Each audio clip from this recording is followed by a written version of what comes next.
இது Sunday afternoon எடுத்த vlog தான். அதாவது நேத்தி கார்த்திகை தீபம் அன்னைக்கு எடுத்த விளாக் தான்.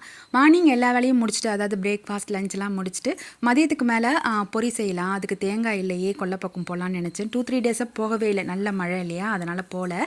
கதவை ஓப்பன் பண்ணோன்னே நல்ல ஸ்மெல். எங்கே ஸ்மெல் வருதுன்னு பார்த்தா செண்பக மரத்தில் நிறைய பூக்கள் பூத்து இருந்துச்சு.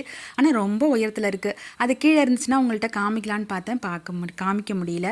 செண்பக பூ இவ்வளோ வாசனையாக இருக்குமான்னு கூட எனக்கு தெரியல. ஆனால் இதான் ஃபஸ்ட் டைம் எனக்கே தெரியுது. தேங்காய் அங்கே இருந்ததை எடுத்து அதை உரிச்சிட்டு ஸ்லைஸ் பண்ணிவிட்டு பொரி செய்யலான்னு ஸ்டார்ட் பண்ணும்போதே கழுத்து வலியும் ஸ்டார்ட் ஆகிடுச்சு. ஓடி போயிட்டு மருந்து தேய்ச்சிட்டு ஒரு 1/2 hour கொஞ்சம் லேட்டாகி வந்ததால் என்னுடைய ஸ்வீட் பொரி வந்து கொஞ்சம் நமத்து போயிட்டு, பட் காரப்பொரி வந்து ரொம்பவே சூப்பராக இருந்துச்சு. அது ஹஸ்பண்டுக்கு ரொம்ப பிடிக்கும், அதனால் செஞ்சு கொடுத்தா. அவங்க ஸ்வீட் பொரி அவ்வளோதான் லைக் பண்ணி சாப்பிட மாட்டாங்க. நேற்று சொன்ன டிப்ஸை ஃபாலோ பண்ணி எத்தனை பேர் தீபம் ஏற்றுனீங்கன்னு தெரியல. கொஞ்சம் தெரிஞ்ச சப்ஸ்கிரைபர் வந்து எனக்கு கால் பண்ணி நாங்கள் அது போல் ஏற்றுனேன், எங்களுக்கு ரொம்பவே யூஸ்ஃபுல்லாக இருந்துச்சுன்னு சொன்னாங்க. ஸோ ரொம்பவே ஹாப்பி ஆகிடுச்சு.